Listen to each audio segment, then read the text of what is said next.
Hey guys, Marissa at kitchentablestamper.com. Today we've got a retirement party card for you. We're taking a look at the last chance list and highlighting some of my favorites, making a beautiful card with lots of great details, both inside and outside. We're anxiously awaiting the arrival of the new holiday catalog, but I wanted to remind you that there's some really great things that are still available in the mini catalog. If you're local, you want to place an order with me and save some shipping on small orders, please reach out. I'll be placing an order on Monday and then next week also while this catalog is still available. Shop early for best selection, but don't forget all the awesome products that are available. One of the things that stands out to me is this real red faux linen ribbon with the holidays coming up. Grab your red ribbon now for $5.25. If you want to steal on next year's Valentine treats with all the conversation hearts and things around Valentine's Day, $9 for the stamp set, $14.50 for the dies. This is a steal for the Sweet Conversations bundle. There's also some great designer series papers that are on sale. Check out the Flowering Fields for just $8.05. We're using the Artfully composed 12 by 12 designer series paper today, and that one's on sale for a little over $10, maybe $10.35 if I remember correctly. Inside of our card, we're using the Happy and Heartfelt stamp set. This one, I loved the font on this one. I love the little O's that are replaced with hearts in the Happy Mom's Day, and then the little I Heart You Happy Mom Day. And my favorite stamp set from this catalog, I think there was a lot of good stuff here, but I think my favorite was this Catch You Later. I love the punny greetings and the cute little animals. The line art is always a favorite for me. I do like to color, so we're going to make a catalog with Catch You Later, but do check out that January-June catalog and the last chance list with all the great sales while supplies last. We're going to put together this card with tons of detail and texture. We've got an embossed layer, a stitched background here. We're going to do stitching around the inside layer. Look at that sheer ribbon. Before we get started layering all those details though, let's stamp and color our cat so it can dry. We'll do all of our stamping at one time. We're going to use Memento Tuxedo Black for all of them. And we're working inside on a piece that's 3 5/8 by 4 7/8. We've got a little die cut here from the seasonal labels. This is the tiny bracketed label. That's all cut from basic white. Our circle is layering circles. It's the third largest, the 2 3/8 inch circle. I'm going to stamp my greeting for inside on this rectangle a little bit high of center. And then I have a little cutout heart here. I cut this one out with the crackers and treats dies. It cuts 3 little hearts just like this. They make the perfect little embellishment, a way to add a pop of color, something special to the inside without going overboard. Once we add the little stitch border all the way around, the inside's really going to sing. Let's let that glue dry for just a minute. Our greeting for outside, you're just perfect. Gonna stamp that right on the banner, little bracketed banner here. Let's see, it's a close fit. Perfect. And the cat. I'll stamp the cat just a little bit high at center to make room for the banner underneath.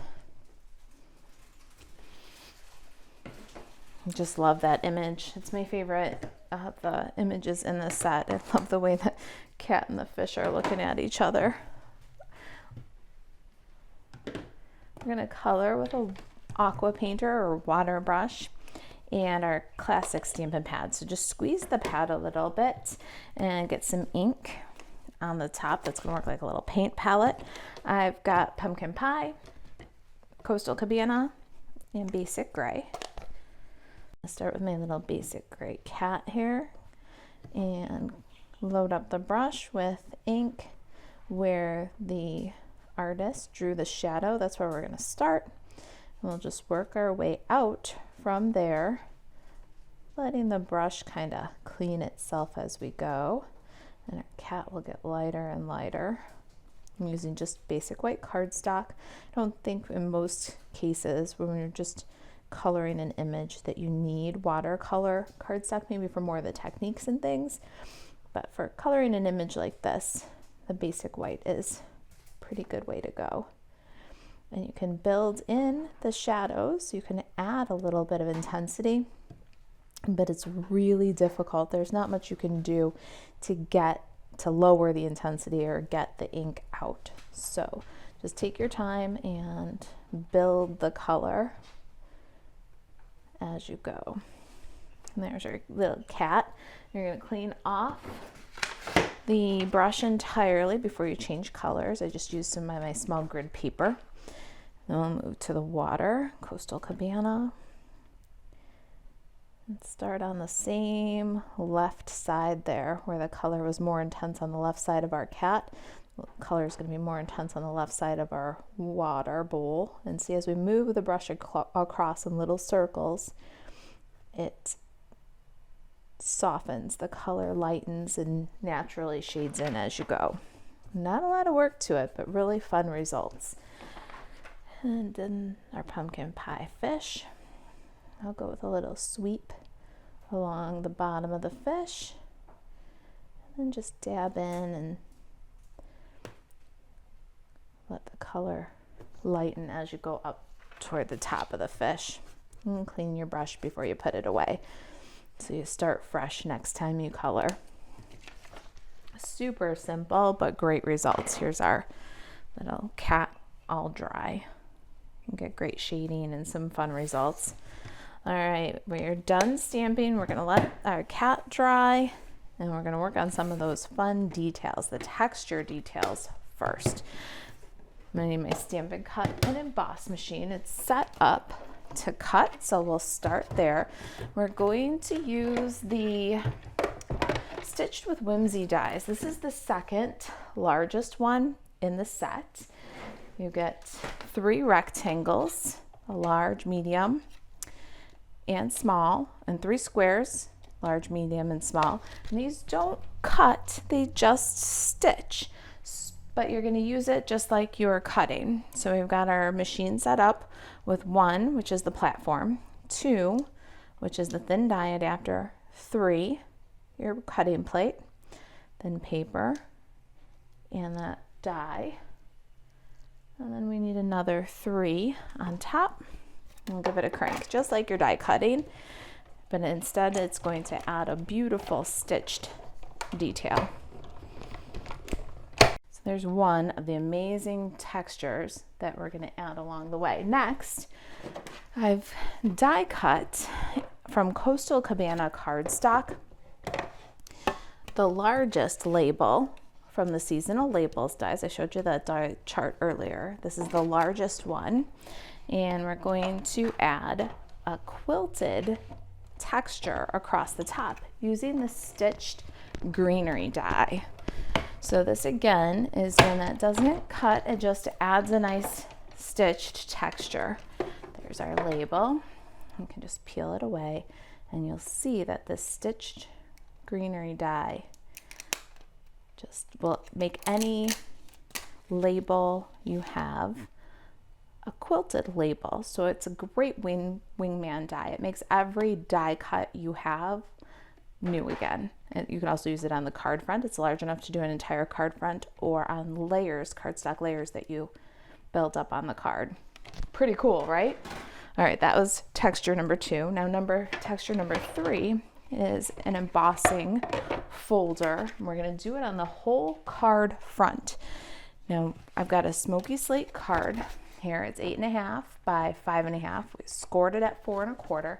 We're going to pop it into the painted texture embossing folder. We're going to emboss the entire card front. Now, when you emboss an entire card front, you have to put the back of the card through first and then square up the folder with #1 platform. If you don't square this up and then very carefully guide it through, you could shave the fold off of your embossing folder. So do this technique at your own risk. Do it cautiously. Watch the edges of your folder as you crank through the machine. Don't ruin it. If you feel uncomfortable, you can take a piece of smoky slate cardstock that is 4 1/8 by 5 3/8. You can run it in the embossing folder and then glue it to the front of the card. That way you can run the folder as recommended with the spine first. You can see that my folder is still holding up pretty good. It's been scratched a couple of times, but with caution, you can do this technique and still have your folders in pretty good working shape. But it is up to you whether you add a layer to the front of the card or you do the whole card front. We're gonna increase the drama in this texture by inking direct to paper with Whisper White ink. And the Whisper White craft ink is kind of a thick ink. You're gonna apply a little bit at a time with very light pressure. You can go back and you can keep layering it up and adding more, but just like the watercolor, it's going to be very difficult to take it away. So you rub the pad directly across the paper. They're in parallel planes. You see my ink pad is flat, my card is flat. I bring the two together. We don't bring the pad at an angle and whisk across. That's how you'll get streaks that are on the parts that are not raised. You're trying to only hit the raised areas so that your highlights are brighter, giving more contrast to your shadows. We're going to go around and then add a little bit more if you want to. If you have any place that's a little bit heavy, you can just use your fingertip and blend, but there really is no way to remove. So just take your time and really work on highlighting those high areas. It'll soften and brighten your card as a whole. The gray cat and the gray card doesn't have to mean gloomy. You can see how much the white ink kind of lightens and brightens everything. All right, what else do we want to do next? I think we can do some layering. I've got a couple of pieces here and we can just glue them all down. I love to do that.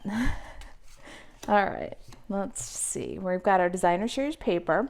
This is 2 by 4 and this one is 1 3/4 by 3 3/4. We're using the Pale Papaya script, which has a great multicolor floral on the back, and so does this Calypso Coral kind of speckled paper.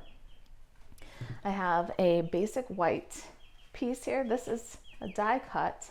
We cut it using the Scallop Contours dies. It's the second largest, and we cut it in half. And then we have a Calypso Coral scallop circle for behind our cat. This is the second largest one. It's about 2 13/16. So we're going to adhere these things together and get them onto the card front. We'll start with our cat to our Calypso Coral circle. And then we can put our Calypso Coral circle to our Coastal Cabana label. Make sure our cat's sitting level.